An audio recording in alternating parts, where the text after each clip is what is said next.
apart from sub-conventional threats emanating from terrorism and cyberspace. Disruptive technologies and low-cost options like drones is making the threat picture even more complex, particularly in the subcon domain. The emerging threat scenario in our neighborhood and beyond mandates a need to have a robust capability to fight across the entire spectrum of warfare. We conduct bilateral and multilateral exercises with leading air forces of the world, and let me share with you with confidence that operationally we are amongst the best. Our vision is to continue to scale up our combat capability and credibility as a force to reckon through modernization and operational training, and substantially increase indigenous equipment to achieve self-reliance and strategic autonomy. Our offensive strike capability has been honed with upgradations and new inductions of weapons and platforms, ably supported by combat enablers and a networked decision-making environment, including an integrated approach to handle incoming threats. We have the largest strategic airlift in our region, comprising of IL-76, C-17s and C-130 platforms. We have significantly enhanced our heli-lift capabilities with our helicopter inductions. Our immediate offensive deployment of combat-ready units in response to the standoff at the LAC in the north is indicative of our operational state today. We are determined to handle any contingency. Undoubtedly, our capability and intent would deter. Our airlift capability was also brought into focus as we supported the Indian Army in rapid mobilization of troops and equipment to the operational area at a pace which our adversary didn't expect. The integration of Rafales brings in a platform armed with weapons, sensors and technologies that is way ahead and would give us an operational and technological edge in this area. Combined with upgraded op capabilities of our current fighter fleets that is underway, it gives us the ability to shoot first and strike deep and hard, even in contested airspace. IF is working proactively to enhance integration and interoperability amongst the three services, which will boost our war-waging potential. The creation of CDS and DMA have been a landmark step towards increasing tri-services effectiveness, coordination, and overall combat capabilities of the Indian Armed Forces. As far as the joint command structures go, we are deliberating in detail for a solution that will fit our unique environment and the need to maximize our resources. Tri-services study teams have been formed which are looking and deliberating to arrive at the most optimum solution, and the contours of such a joint structure would come up in the near future. The core competence of each service is being effectively synergized to attain the desired capability and generate the desired effect in operations. The formation of Air Defence Command is spearheading the envisaged tri-service command, and it will further optimize all available air defense resources with a robust decision-making structure. This is at an advanced stage. Modernization is an ongoing priority area to enhance operational potential in keeping with the desired combat capability in the years to come. This includes induction of state-of-the-art modern equipment, as well as simultaneously upgrading existing systems to boost their capabilities and ensure operational relevance. Timeframes for such activities are planned to ensure an operational edge over the adversaries in the coming years. We have operationalized the recently acquired Rafales, Chinooks, and Apache aircraft and integrated them with our concept of operations in record time. In the next 3 years, we will see Rafale and LCA Mark 1 squadrons operating with full strength, along with additional Su-30 and MiG-29 that are being ordered in addition to the current fleets. The midlife upgrade of Jaguars, Mirage 2000, MiG-29 will add to our capability in this period, thereby further enhancing not only their operational capability of the fleet itself, but our overall operational potential. We have a focused modernization program of our existing fleets to integrate and concentrate on the latest weapons, systems, sensors, and technologies. Our Mi-17 V5 helicopters are being modified to provide ISR capabilities and would be equipped with modern EW suite.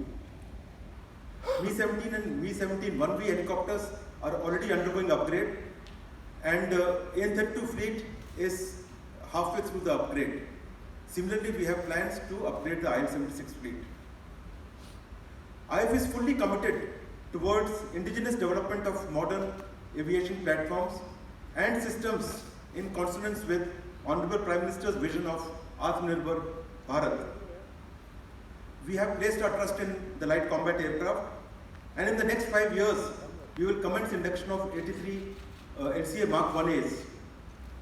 We are supportive of DRDO and HAL's effort at their indigenous production, and you will soon see the contracts for HTT-40 and light combat helicopter in this area.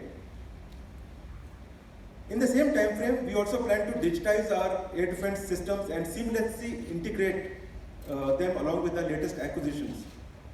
We have already achieved a major milestone in network-centric operations, and this is with respect to IACCS networked operation capability.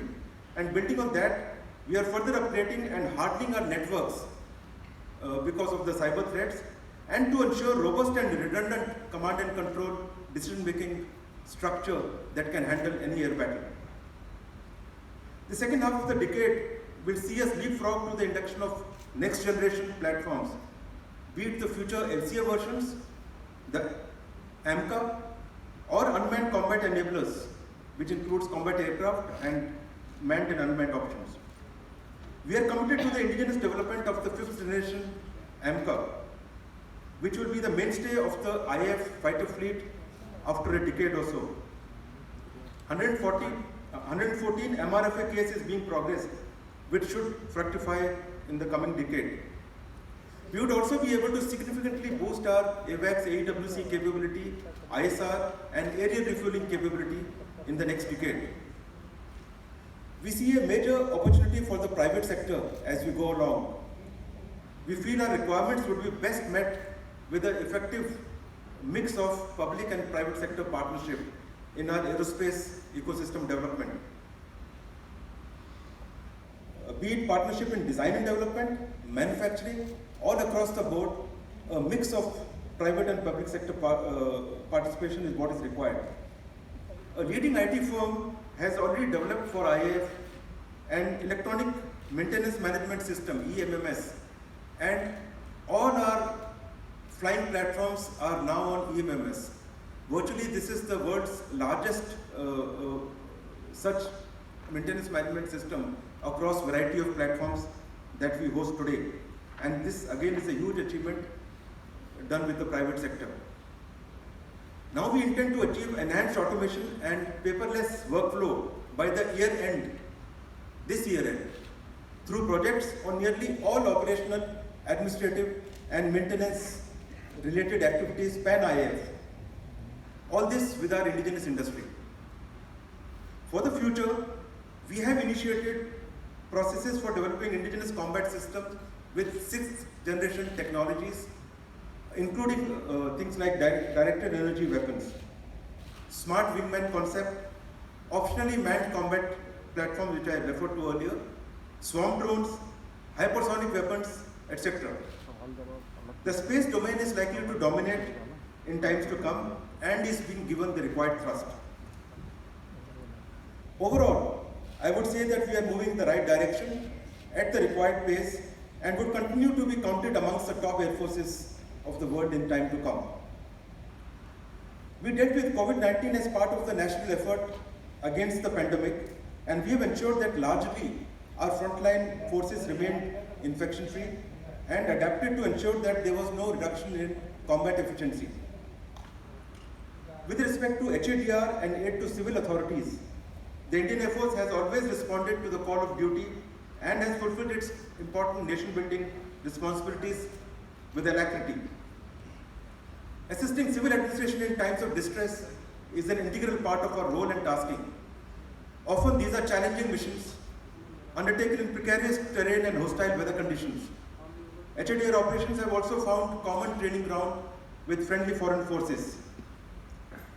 Indian Air Force's contribution to the nation's effort in combating COVID-19 was with roughly about 750 hours and over 800 tons of relief material that was airlifted towards providing such facilities for all the states. Sustained operations by the Air Force for the airlift of medical supplies, medical personnel and associated critical items across the length and breadth of the country immensely helped the civil administration in tackling the effects of this pandemic. We airlifted our citizens from several locations abroad and provided them with the required facilities when they got back to India. I have also airlifted medical aid to friendly foreign countries wherever it was required. More recently, I have airlifted relief material to both Lebanon in the aftermath of the deadly explosion in the capital city of Beirut and Mauritius after an oil leak off the shores of southeastern part of the country. IAF has been participating in multilateral and bilateral international exercises in the past and has continued to do so in the last year, except for last couple of months because of COVID-19. We participated in exercise Eastern Bridge 5 with Oman, exercise Indra 19 at various locations in India in December 19, with Republic of Singapore in Klaikunda, and we did a HADR exercise with Myanmar. Overall, our effort in bilateral exercises will continue because this is not only an occasion to exercise with them and interoperate, but also an occasion to demonstrate our operational progress and growing strategic reach to the world.